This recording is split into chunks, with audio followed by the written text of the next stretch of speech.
हर हर महादेव, जय भोलेनाथ। नमस्कार, मैं साधना पांडे सुगम मार्गदर्शन पर आपका स्वागत करती हूँ। दोस्तों, आप सभी जानते हैं पशुपति व्रत जो आप करते हैं उसमें थाली का अपना अलग महत्व होता है। इस वीडियो में मैं आपको थाली रख करके बताऊंगी किस प्रकार आपको मंदिर ले जाने के लिए थाली तैयार करना होता है और व्रत से जुड़ी हुई जो जरूरी जानकारियां जिसके कारण आपका व्रत पूर्ण नहीं होते हैं। देखिए, बहुत सारे लोगों का कमेंट आ रहा है मेरे पास कि मैम हम तो 2 बार कर लिए, 3 बार कर लिए, व्रत पूर्ण जो हमारे काम पूर्ण नहीं हो रहा है। तो देखिए, ये व्रत स्कंद पुराण में वर्णित है। इस व्रत की विशेषता बहुत अधिक है और इस चैनल पे इस व्रत से जुड़ी हुई सारी जानकारियां पड़ी हुई हैं, तो एक बार आप वहां से देख लीजिए। और मैं बताने जा रही हूँ आपको कि थाली से जुड़ी हुई कौन सी महत्वपूर्ण सावधानियां हैं और क्या आपको नहीं करना चाहिए, किस वजह से आपका व्रत जो है वो पूर्ण नहीं होता है। चलिए वीडियो शुरू करते हैं। यदि वीडियो आपको अच्छी लगे तो आप एक लाइक जरूर करें और चैनल को सब्सक्राइब करें। जिस प्रकार आपने मार्गदर्शन को बहुत अधिक सपोर्ट दिया, प्रेम दिया, उसी तरह आप इस चैनल को भी दें, क्योंकि इस पे भी आपको बहुत ज़रूरी और उपयोगी जानकारियाँ मिलती रहेंगी।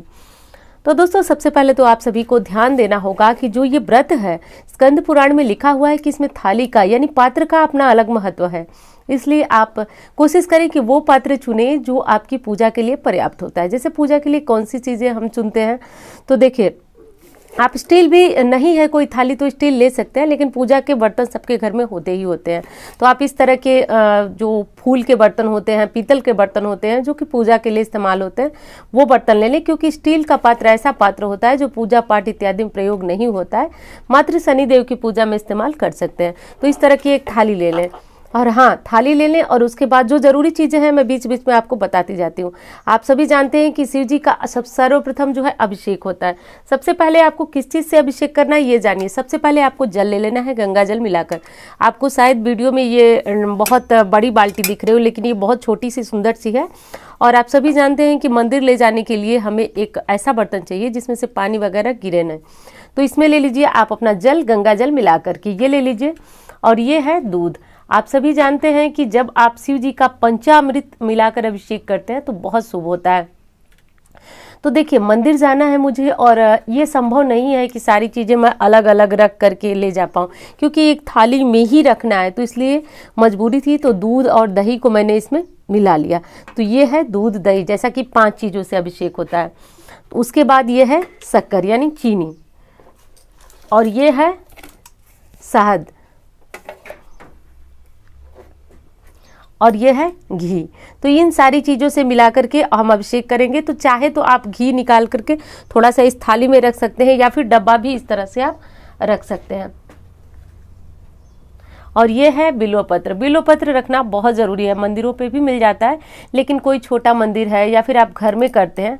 वैसे तो देखिए, इस व्रत की विशेषता ये है कि घर में तो कर ही सकते हैं भगवान की पूजा, लेकिन यहाँ इसमें शिवलिंग के पास जाकर अभिषेक करने का महत्व है। कारण भी मैं बताती हूँ आपको कि क्यों शिवलिंग पे, मंदिर का जो शिवलिंग होता है, पूजित सबके द्वारा शिवलिंग होता है, उसकी पूजा करने का क्यों विधान है। देखिए, कहा गया है कि जब आप मंदिर के शिवलिंग की पूजा करते हैं तो वो प्राण प्रतिष्ठित होता है, और वहाँ पे जब आप पशुपति नाथ के नाम का जल चढ़ाते हैं तो वो पशुपति नाथ के नाम का जल वहाँ पे चढ़ता है। जब आप किसी भी मंदिर के शिवलिंग पे किसी भी महादेव के जो 12 ज्योतिर्लिंग हैं उनका भी नाम लेकर आप चढ़ाते हैं तो उनका जो श्रेष्ठ परिणाम होता है वो आपको मिलता है। तो देखिए, ये है धूप बत्ती और ये है माचिस, और ये हो गई अभिषेक की चीज़ें। इससे हम अभिषेक करेंगे। और थोड़ा सिंदूर हम जरूर रखेंगे। सिंदूर क्यों रखेंगे, तो सिंदूर रखेंगे हम गौरी माता को चढ़ाने के लिए, गणेश जी को चढ़ाने के लिए, तो ये सिंदूर हम जरूर रखेंगे। और यदि आप कुंवारी कन्या हैं और आप व्रत कर रही हैं तो सिंदूर की जगह पे आप जो है रोली चढ़ाएंगी गौरी माता को, गणेश जी को आप ये बिल्कुल भी नहीं चढ़ाएंगी सिंदूर। और ये हो गया इत्र। जब आपकी पूजा पूर्ण हो जाए तो ये इत्र जरूर चढ़ा जाता है। इत्र मनोकामनाओं की पूर्ति के लिए होता है और भोलेनाथ के श्रृंगार में श्रेष्ठ ये महत्व रखता है। और ये हो गई मौली। देखिए, ध्यान से देखिए, ये मौली जरूर चढ़ाया जाता है। ये वस्त्र का स्वरूप होता है, तो इसलिए इसे जरूर चढ़ाया जाता है। और ये सफ़ेद चंदन है। देखिए, इस पर लिखा हुआ था कि ये किस कंपनी का था, क्या था, लेकिन अभी है नहीं, मुझे भी याद नहीं। तो सफ़ेद चंदन आप जरूर ले लें। और ये हो गया जनेऊ। जनेऊ भी महादेव जी को जरूर चढ़ाया जाता है, क्योंकि ये 5 व्रत ही हम करते हैं। तो 5 व्रत में बहुत श्रेष्ठ होता है कि आप महादेव की जितनी हो सके श्रद्धा अनुसार उतनी पूजा करें। तो ये जनेऊ रख लें। देखिए ये है रुद्राक्ष की माला।